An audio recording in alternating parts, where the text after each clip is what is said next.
Welcome back, everyone, to another episode of Cinema d'Amore. I'm Chuck, joined by Justin. And this week we're talking about friendship. The concept, not the movie. Just the concept of friendship. Our new season of the podcast is not about movies anymore. It's just like a therapy session. I think they're all kind of therapy sessions, even when they are about movies. Yeah, it just reveals stuff about ourselves that we never knew. Yeah. This is a great Tim Robinson film. He's just blowing up everywhere. It's a great Paul Rudd film. Somehow the low point in his career was SNL. Some people that's all they try, but you know. Actually, I have to say SNL, him only working with them for like 3 years, a year as an actor and like the remaining of his contract as a writer, I think worked out really, really well for him because he actually got to get out there and do these things that he wants to do, as opposed to like the ones that become huge and you don't see them again. Like maybe here and there, but almost all, like it seems very, very hard for a likable cast member to even make it big. That's probably why Kenan Thompson's just staying on board as long as he can. I mean, he'll probably become the next Lorne Michaels for Saturday Night. That's what I think. I think so. He's holding out for a job in management. Mm-hmm. Or so it seems. I mean, who do you think is going to take over? Lorne's going to retire eventually. I mean, unless it's someone else like Seth Meyers or Jimmy Fallon or something like that, like one of the other guys that he's like still got a hand in their careers. You know what? It should be somebody very young, like Pete Davidson or younger, so that person can last another 50 years with SNL. But does this movie connect to our last movie, or are you just winging it? We're just winging it. We're starting over. We're starting fresh. Okay. Sometimes, you know, you can't connect. You sometimes have to just sit there forever and just you'll never get that connection. So sometimes you just got to start over. I'm sure there's a connection somewhere. We just haven't figured it out. Yeah, there is a connection. There's a huge connection. The frogs or the toads. Sure. Good with that. See, that's the power of you can always find a way to connect. Frog ripped me off. Yeah, I think that what's interesting about friendship is we're discussing a comedy. We haven't done that, I feel, for a while. And B, I think Tim Robinson's comedy it's a very dark comedy. It's not just dark. It's interesting because like he does tend to work his humor around not just the absurd, but like where things would typically try to get you to laugh. That's not. He tries to throw you off or something. He does it completely weird, completely different. Like there's a scene in this movie where like he's in the mall with his son and that guy goes by on that like pig and they don't seem like they're going to mention it at first. And I'm like, that's what he does. Like, I don't I wouldn't say I don't understand them. I understand what he's going for, but that's the humor. It's like something really absurd like that, we're not going to draw a lot of attention to it. And then something very mundane is what we're going to focus on. For this rewatch, there's a lot going on because I watched all the deleted scenes and I watched the extended scenes and then I watched a great interview that they did in the dark with one of the actors.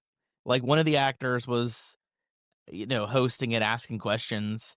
And they're in like pitch black dark. This is a feature on the Blu-ray. You can see like Tim Robinson's like noticeably getting angry that this guy's like not prepared with his questions, and he keeps turning on his flashlight to read the questions, and the questions are terrible, and they'll be like, "Who came up with these questions?" And it's like, he did. These are his questions. I don't understand why he doesn't know them. It's funny, but it's worth watching. And the reason I dove into that too was because obviously it's heavily improv. There's that scene where that guy walks into the garage while he's sitting there at his drum set. And it's really just like it's like a 15-minute take, and they edit it into they like edit it down as a movie to be like maybe 4 minutes tops. But I've seen a whole bunch of different edits, so I'm thinking people were just having fun with it online and cutting it together however the hell they wanted to. But when you see it long form, you could definitely tell that a lot of these seem like what would I call them? Acting like practices, like warm ups or something like that, where it's like, this is the goal of my person, this is the goal of your person, and we're going to have a conversation and we're just going to keep it going forever. Also, heavily in this movie is I do think a lot of it had to be improv because they reiterate a ton of stuff constantly. I think they're always riffing on other parts of the script or like things that are supposed to be a part of the script. I feel like a lot of the deleted scenes are things that they were like, okay, we've talked about that too much. We don't need that in the movie. But otherwise, I think it like 100% would be there. But more or less what I'm talking about is the premise of this movie is Tim Robinson's character, Craig Watterson, meets his neighbor, Austin, Mhm. and they form this friendship, and then the friendship starts to break apart. But a part of the DNA of this character of Craig is that like he starts copying and basically doing everything that Austin did. Austin's like, "Hey, let's hang out in the garage." And then he tries it with his coworkers and they're like, "What the fuck are we doing here?" He's like, "It's awesome, trust me. I'm going to Yes, do you this. are. It's going to be great." But yeah, every little thing like that, it just whatever happens in that first like 20-25 minutes gets reiterated throughout the rest of the movie constantly. He just constantly picks up things like I mean, one of the funniest fucking parts I think in this entire movie is when Paul Rudd's character Austin takes him down into the sewers and gets him on top of like City Hall, like, "Hey, look at this cool place that we broke into." So Craig's with his wife and he's like a spur of a moment fun adventure thing. He's like, "Let's go into the sewers." And then he fucking Before you loses actually get there, yeah. he loses her. And I mean, I think that's another thing that it kind of like that's where the humor comes from, where they play with you because when he tells his wife to go ahead and he finally gets up in that ramp or whatever you want to call it, that passageway that you have to jump up to get to, and he's not like physically fit enough to make it up there. Mm. When he gets up there, it almost seems like it's going to be a horror film with those dark alleys. And then all of a sudden, like, Then he it's cut drops his to phone and loses his light, he loses his phone. he Like, gets like 5 phones in this movie. yeah. But it cuts to just straight up like he's just at home with his son, like, I couldn't find your mother. I think she's like I think it's like In the 23 she's days in the sewers. she's in sewers. Yeah, and it's even really funny too when the police show up and they're like, where's your wife? She's somewhere in the sewers. They're like, what? Yeah, yeah, It's like such a he good definitely cut. wasn't gonna tell the cops at all until they showed up at his door. There's I feel like all of his everything that he does feels like it's all in the same universe of just like things being very absurd. His characters from this, I think you should leave, Detroiters, the chair company. They're all like very specific characters that have like the weirdest quirks. The one I love too is like with how they just everyone keeps referring to. "Oh, we gotta see the new Marvel. I hear that new Marvel is great," and like that's just how they keep referring to everything. I think like one of his coworkers later is like, "God, he's acting like a Marvel or something." They just keep referring to things like that. They won't get specific. Everything's just a Marvel, or like Or like a the super good. specific humor of like, "Oh my God, Ocean View Dining is going to get all my money." What? Ocean View Dining? That they make my clothes. You're like, "Oh, okay." It's like, yeah, I guess those look like quality clothes. He's like, "Oh my God, the fall collection is going to be amazing." Which I think comes from his improv too, because it does seem like something very similar to was it Dan Flash? What's it called? Hand flashes, yes. Yeah, Dan Flash's clothes where it's like, oh, the patterns are just they're so complex. That's why they're like they're so rare. That's why they're so expensive. He talked So about things like like that, or like there's like the thing in the chair company where he has to track down that very specific clothing shop, and there's the guy that's like, well, if you're a member in the club, it's like there's like very specific things that you have to do. yeah, and I feel like he hires a lot of these smaller actors off of they must be doing other like improv shows or something. I've seen some of them. I mean, besides the main ones. I do find it interesting though, Chuck, that well, we rewatched this movie during during the first season of The Chair Company, where it's only like 5 or 6 episodes in, and I do like that his son in this and his daughter in The Chair Company are both kids from It. I think he should just continue to like have them Just all get all those eventually be his children. things. Yeah, I think all like the individual humor's really funny, but he does pinpoint on like a very particular type of person, maybe one with ADHD, somebody that's like really trying to make the friendship thing work and not understanding like what they've done wrong or how they've botched it. And Yeah, then I also like the thing where like people pick up like other habits from people, like things that people find exciting, they'll take and they'll use in other places with other people. Like it's fresh, like it's their idea. And he really loves to jump on that because his character in this really feels like some people that I'm friends with. You know, if I got a license to chill. I'll also have the bonsai burger. Yeah. Yeah, I mean, yeah, it seems like and the way everything pivots off of like it literally is just one thing because yeah, in the first 20 minutes when they're he shows up at his house and they're drinking beer. He shows him that rock that's like an ancient relic, and he's like, "Yeah, it's real cool." They dug that out of the ground. It's like a fossil.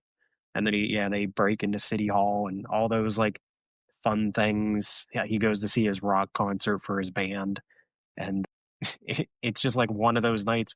And I think it's another thing, like you're saying, that's very relatable. Like people have that a very tight group of friends, and then you have that one other friend that it's like, hey, I'm gonna invite my other friend, and that guy just completely doesn't fit in with like the rest of them that have this much longer relationship. Like keeps trying to like insert himself into their too deep into their friendship, like right off the bat. He just keeps like failing miserably from like walking right into that glass door and shattering it, and then And the way that punching him in the plays out is face when they're really fucking boxing. funny too, where he doesn't just walk through it and it shatters. He walks into it really hard, then comes inside, and then they're like, "Dude, you hit that really hard." It shatters after the Just falls to pieces. And yeah, and the scene where they're like boxing in the basement, and he like Paul Rudd's like kind of punching him in the face, but then they're like, "Oh, it's all fun," and then he like gets like way too into it and knocks him down. And when he does the he does a puts the cheap soap in his shot. mouth and does the "I'm sorry, I didn't mean to," and it's just like so awkward to watch. But that scene kept making me think of Step Brothers where they do like their job interview in tuxedos, and Seth Rogen's like, "Yeah, this is like funny. Like I feel like you guys are fun to hang out with," and then like just one of them farts and it's just like such a terrible smell. And he's just like, "You know what? No, this whole thing's weird now. I don't. No, I think there's something wrong. I don't like this anymore. Like something's I off. I don't think we can do this anymore." he's real. I mean, it's really good with the plants and the payoffs too. I do love when he's out in the woods, like foraging mushrooms with Paul Rudd, and Paul Rudd's like, "Yeah, this mushroom is like delicious. Just a little bit of butter. It's a whole meal." And he ends up taking that mushroom and like making it for his wife. And but later, when they're not friends, and he takes his son, he grabs like a completely different looking mushroom, like How not do we know remotely it's the not same. poison?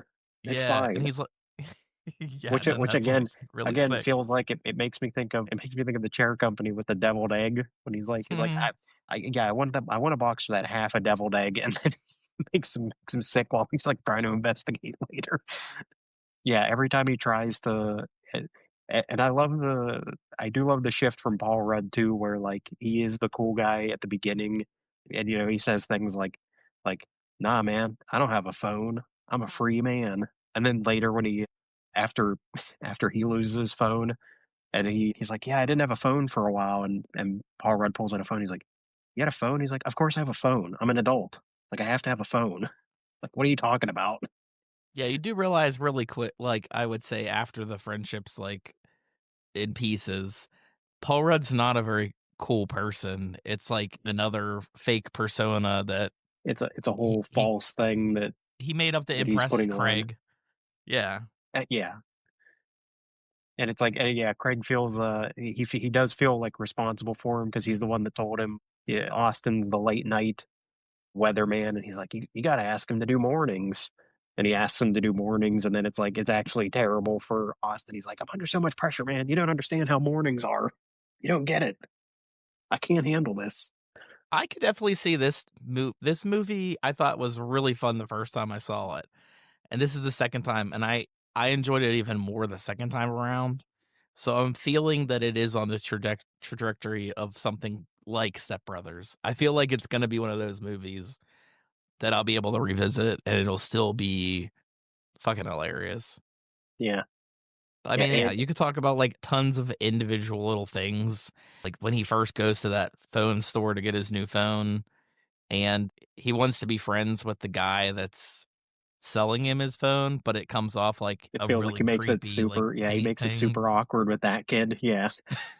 and then he's like, he's like, "You want anything stronger besides beer? I'll have it." And, yeah, that's the great, like, licks the poisonous toad and has a trip, and he That guy's goes to hilarious. Subway. He's like, "Oh, man, big le was that too much? Am I gonna die? Am I alright?" But yeah, his and also that's like an I like that shot too where he's staring at the ceiling and it's just very simple, like it becomes the It wall, like turns the the seal. wall, yeah.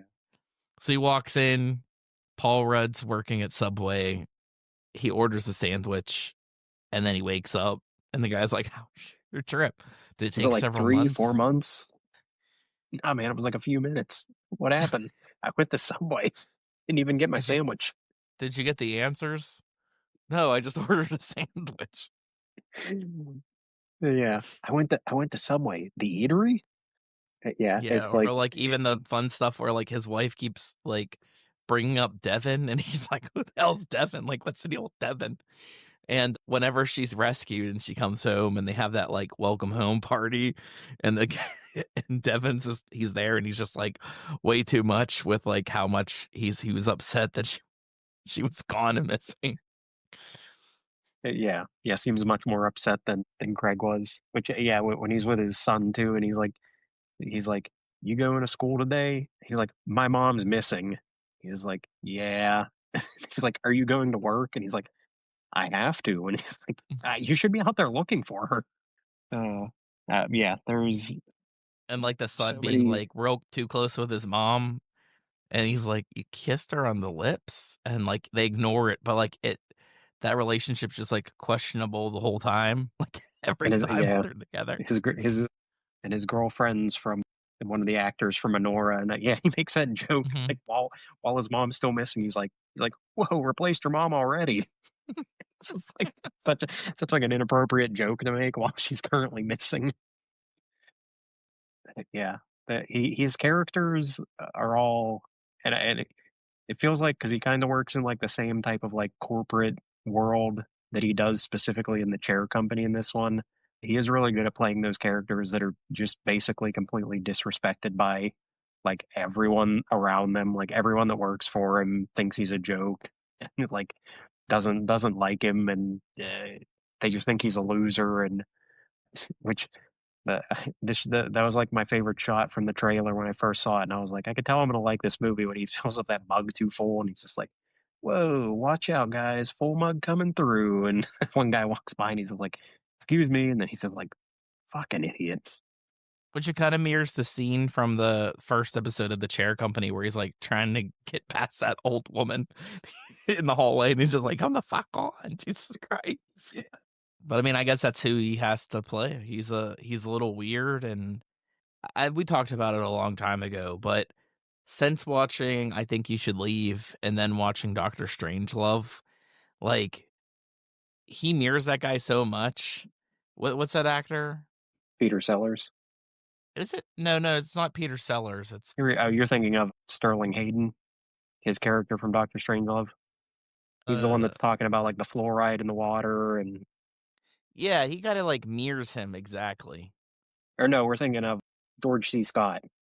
Yes, yes, George C. That's it. Scott. I knew it I was wasn't trying to Peter think of who Sellers. we were. I was trying to think of who we compared him to when we talked about Doctor Strangelove. It was He yeah, it's definitely seems like a like a clone of that guy. yeah. And I can't watch Doctor Strangelove without thinking about Tim Robinson. And like watching this, I was like, I just want to watch Doctor Strangelove again because it's just so absurd. Where he's like, when he's like sinking into the mud like it's quicksand or whatever. And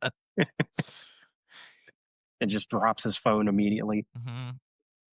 Oh god, yeah, yeah. The amount of times he just like drops his phone for no reason, like you'd think the thing is covered in oil or something. The amount of times it just like slips out of his hand when he's in the sewers, when he's in the woods, he's just constantly dropping his phone every.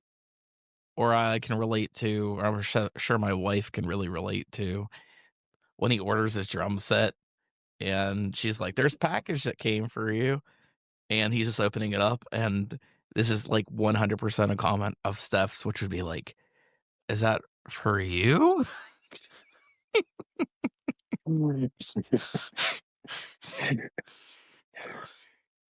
Yeah, I got a jam with Austin. And Jimp was this one, right? No. Jim? No, Jump it's with an not I. Jim, it's Jimp. It's just absolutely absurd, But in the but, end, their friendship, you know, still goes on because he'll hold Austin's secret forever that he they secretly bald.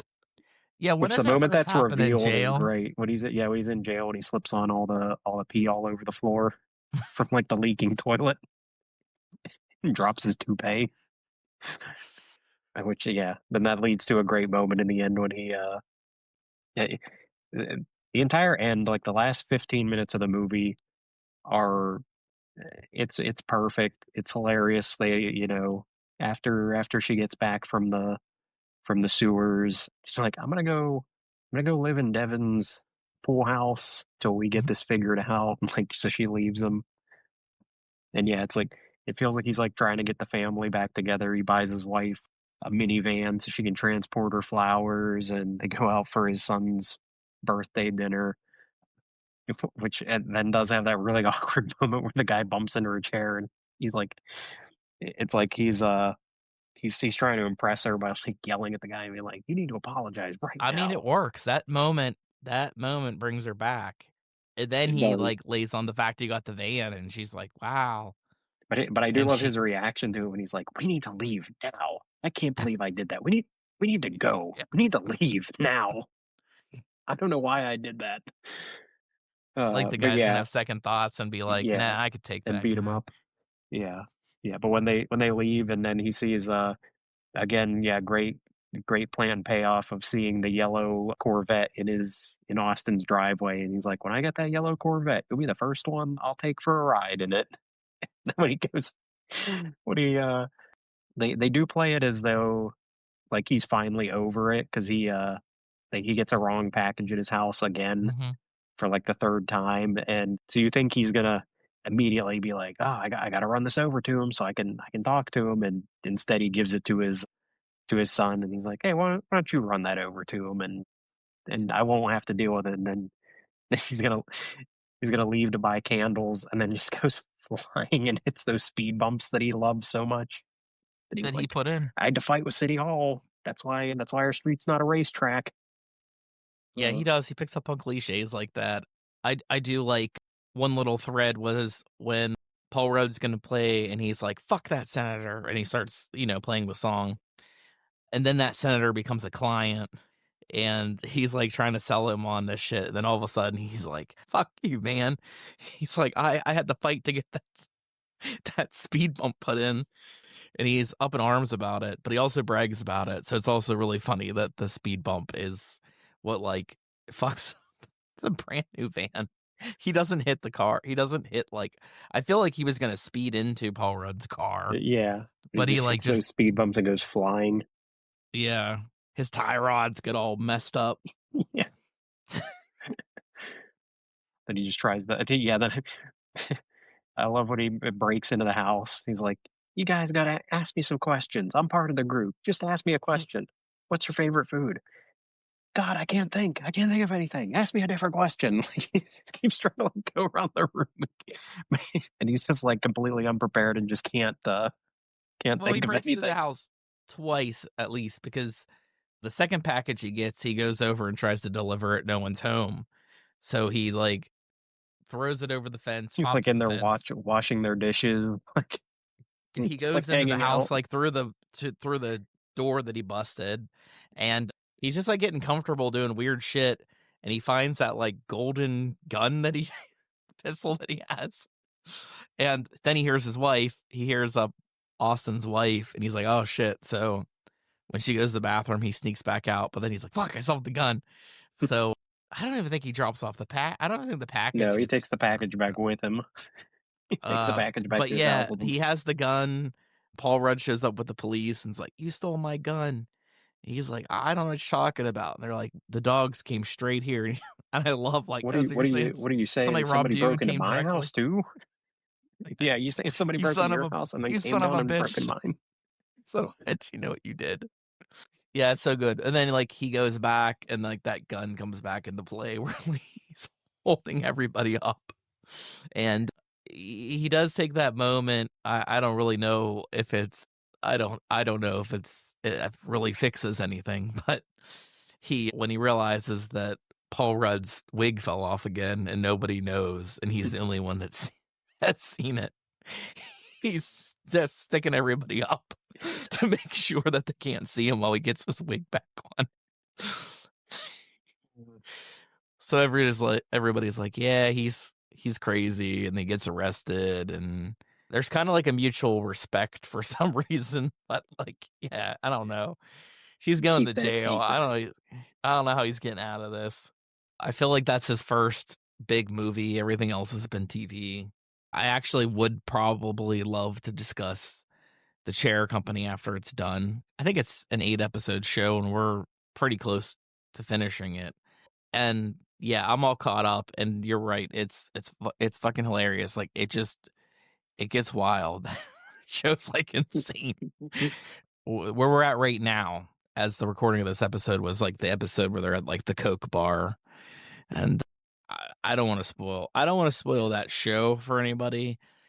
The premise of the show is that he collapses this chair, and then as he starts to find out more about trying to find out, like, to complain to this company, it's like this big conspiracy thing that he's fallen into, and he's trying to figure out, and it actually does work really, really well as, like, an extremely long form skit of "I think you should leave." Yeah. And I guess this Like is I the said, test. I think he's gotten just better and better with everything. Like, I watched him out of order because I watched The Chair Company, started watching that, and then went back and watched Friendship, but it feels like Friendship was almost like a test run to see, like, can his comedy last for, like, longer than just, like, a 10-minute long sketch or something like that? Like, can he do, like, a full film of one character and have it be very interesting and have all of his same comedy work in it, and it does work. Look at up something real quick. I'm trying to find out this director. Yeah. Okay, so this is the same director and executive producer. This Andrew DeYoung, who directed this movie, did work on The Chair Company as well.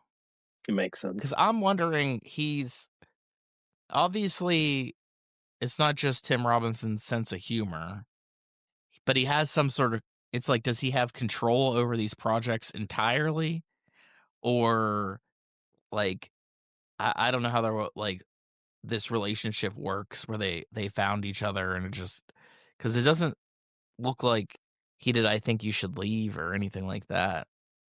Did he find him in a Craigslist ad? I have no idea.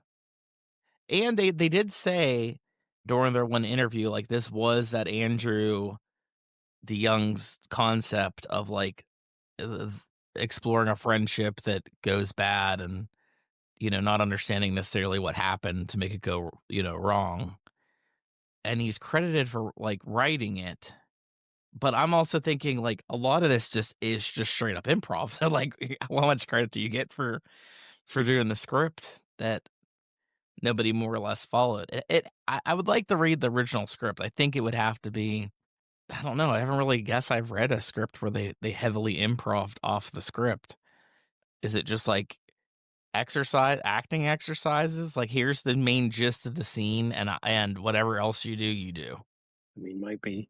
Yeah, I mean, if it's just like a general outline of like, hey, we need like this much stuff to happen in this scene, and then the dialogue's up to them to figure out. Right, or you're like, "I want you to do these lines, I think they're important, and then after we get the shot that we want, I'll let you do the improv, and if something's better, I'll swap it out, and if it's not, I'll stick with what I had." I get that's the only way I guess they could do it, but Yeah, yeah, I like, mean, you he could definitely def does like working with some of the same people over and over again on stuff I that felt I think when yeah, maybe once he does meet someone that he likes to work with, he like tries to keep pulling him back in. Like, I mean, there's people in the chair company that are from his previous stuff, and the guy in this movie that fights with him over the drum set, Connor O'Malley, that's like mhm. he's been in like all of his stuff. He's in I Think You Should Leave. He's in Detroiters. He pops up everywhere, which he's such a great random character that I love how that whole exchange goes of like starting off being like, "Oh man, sweet drums. Those are cool, man. Got like a real '70s feel." And he's like, "Yeah." And then he's like, "How does it feel? What? To have my wife back feels great. No, to abandon your wife like a coward." He's kind of they immediately just start screaming at each other. Yeah, it's really funny because like, they get into riffs where, like, they relate. And then that guy will bring it back to be like, "Well, you abandoned your wife. You tried to kill your wife in the sewers." And Tim Robinson's character is immediately like, "Get the fuck out of here. Get out of my house." And, like, they keep it going for 15 minutes or whatever, and it is funny because like, yeah, they'll relate, and then immediately it's just like, "Hey, well, you trying to fucking murder your wife." "I didn't try to murder her in the sewers. I took her down there for an adventure." But, yeah, I do enjoy that type of comedy. I think I do like the darker comedy. I really like all the Danny McBride shows, that type of shit. I think they've all turned out really well. And I guess this is his Foot Fist Way, if we're gonna compare them. It's the It's like one his that little got him. test It's it's like his a little test takeoff. run. Yeah. Yeah, and I don't even know how well it did. I mean, I think, it's produced by A24. A24 just seems to be like a vibe. I don't even know how to describe their aesthetic because they're so all over the place with everything that it's like when people are like, "Oh, I love A24 movies." I'm like, I couldn't even tell you what an A24 movie is. Is it just Hmm. something that's not unconventional? Like something's unconventional about the movie? I don't really know because there is such a wide variety of where places they go and different types of movies that they do. Yeah. But I'm gonna leave you with I think we should still be in Afghanistan. I don't know why we left the way we did, and that's just how I feel about that. One of my I enjoy. It's the same guy when he has that line when he comes back in and just randomly throws that out, making everything weird. Yeah, find that scene. Like, he leaves the garage, then he starts banging on the door, and he's, like, moving the whole wall, and then Tim Robinson's like, "Will you stop doing that? You're gonna." He comes back in and then starts apologizing and then bringing up new things, and then they start arguing again when he brings up his wife. I do feel like the director was just like, "Have a nice conversation, and when I point at you, you bring up his wife again." Like, I think that's I'm assuming they're both, like, Second City actors. I feel like Second City is, like, the main way into SNL, and I feel like most of these other actors that he's picking up in these projects that you don't know as well are, like, Second City people that didn't make it to SNL. But yeah, I mean, I would agree with you though. When we started out the beginning, there's a lot of people keep going to SNL and they don't. I mean, when was the last time, almost other than the way Tim Robinson's done things? Like, not a lot of the people that have been on SNL more recently, like the last kind of big ones to launch careers in film was like Bill Hader, Fred Armisen, Kristen Wiig, and they like a lot of those guys left the show 5 to 10 years ago. Nobody more recently has really done anything.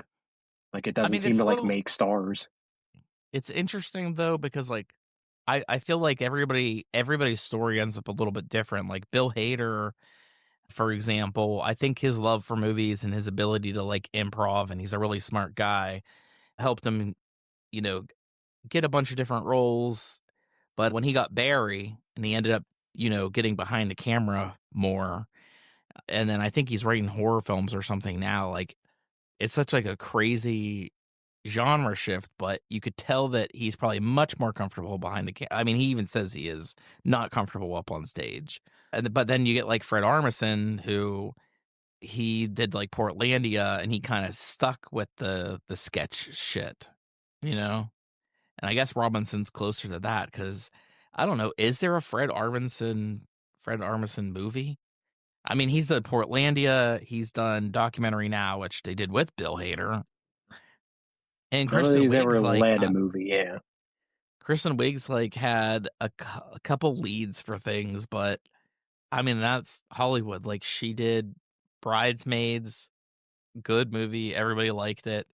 Cast her in Ghostbusters, people were jacked about it, and I don't know, you don't really see her too much in anything. I think I just saw something where she was like it was like a made for TV or a streaming movie or something like that she was involved in. But yeah, I can't really think of a lot of them have kind of faded out, I feel. Or faded a little bit. Maybe they're not completely gone, but like we were talking about Will Ferrell from Step Brothers, fucking love Step Brothers, and I am a big Will Ferrell fan, and I couldn't tell you the last thing I saw him in. Like I like a good chunk of his comedies, but then there's like half of them I haven't seen at all. And I don't know who the next big star is because like it I seems mean like Pete Kate Davidson, I McKinnon was. guess, was like I'd say Pete Davidson is like the current most known person that left more recently, but I would kind of agree with you on that. Like I feel like he started hot with like a lot of he had like a bunch of things, but then even that's kind of like slowed down to yeah, he had a direct to Prime that movie with Eddie Murphy. It was like a heist movie. He just was in that. He's He's been in in like another smaller heist stuff. movie. He shot here in Pittsburgh, How to Rob a Bank with Nick Holt. Maybe the title changes by the time it comes out. I can't remember the director. It's an action director, like Doug Lineman or something like that. And he was here for that. So, maybe you'll start seeing more things. He was in that Bodies. Yeah, he pops up more than a lot of other people. And wasn't he in one of the Fast and Furious movies? I do not remember him being in any Fast and Furious movies. What's the movie where he's like at the internet cafe randomly? I must feel like it's like a spy Maybe thing. Like you got to meet this guy here, and he's like working out of an internet cafe. well, you might be right. He might have been. I feel like it was in a scene with something with I like feel like Tyrese and Ludacris was there or Ludacris. something. Yeah, Yeah, I I feel feel like like Ludacris. I feel like I think you might be right now that I couldn't think of a possible place that I would have seen him in in a Fast and Furious movies, but as Well, soon you as you know what? said that, In the whole realm of the 10 Fast and Furious movie, or and plus the spinoff 11 movies, he's in like less than 1% of screen time for all of them he is combined. in Fast X. It was the one that he was in, yeah. Because like he showed up. He also But showed up Fast X was in terrible. So yeah, and it was pretty middle ground, it was pretty forgettable, pretty which is why very I already forgot forgettable, some of it. very middle ground. Fast and Furious movie. And Yeah, I do like he's that they're kind of supposed to all tone it over the down for the place. next one. We'll see. I don't even really know. A lot of the newer cast doesn't stand out to me yet. Like, I don't even know their names, so I'm just like, "Oh, yeah, I like that guy, he's got a good skit," and, I never, like, can remember them. But, yeah, I think it helps that Tim Robinson's kinda, like, being able to create this stuff, and I think, like, I think one of his, like, writer friends who was on that Seth Meyers show was another writer from SNL. So, like, even though he's more the face, like, because he's done a little bit of the acting or he's more comfortable with it, I feel like it's more of a team effort that we're not really seeing so much. He's just the one that's comfortable being dumb on camera. But yeah, it's on HBO. I know that because every time I finish an episode of The Chair Company, it's like, Keeps do recommending. you want to watch Friendship? You want to go right into Friendship? Yeah, it's worth watching. Would we have a friendship like the fantasy in that, where he's like in the apocalypse, have the night vision goggles, and he's looking at him with the infrared, and then he's just like smiling. It's like best friend. Well, but yeah, he has that great fantasy. He, like, leaps over the fence to save him from choking or something. You know what it does? One thought did come up during this movie, like the way he does fantasize like that.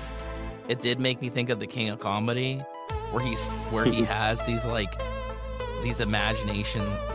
these scenarios in his head about how things are gonna go and they don't go, but it's also about how people receive him, how people like act around him, and if they respect him or not.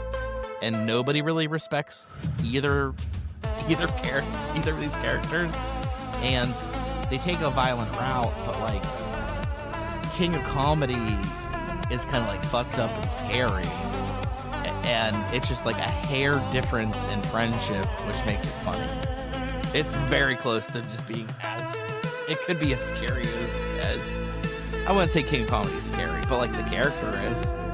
And I don't feel like Craig Watterson ever seems scary. Like, even when he has his gun at the end and he's threatening them, like, you don't feel like he's gonna like You're like, if he shoots someone, it's gonna be an accident.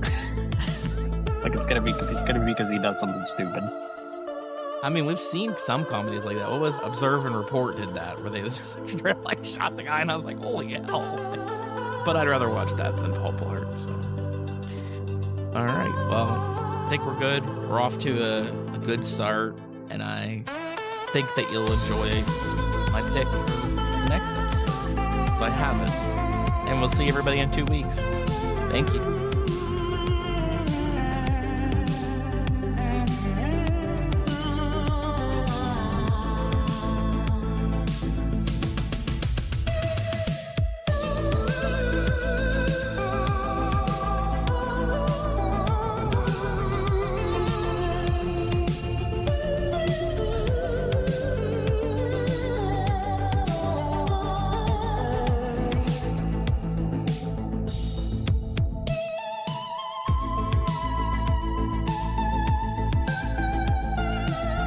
We're Cinema D'Amore. Follow us on Facebook and Twitter to stay up to date with news and information on upcoming episodes. Find us on Apple Podcasts, Google Podcasts, Podbean, Spotify, Amazon Music, Audible, Pandora, Alexa, or iHeartRadio.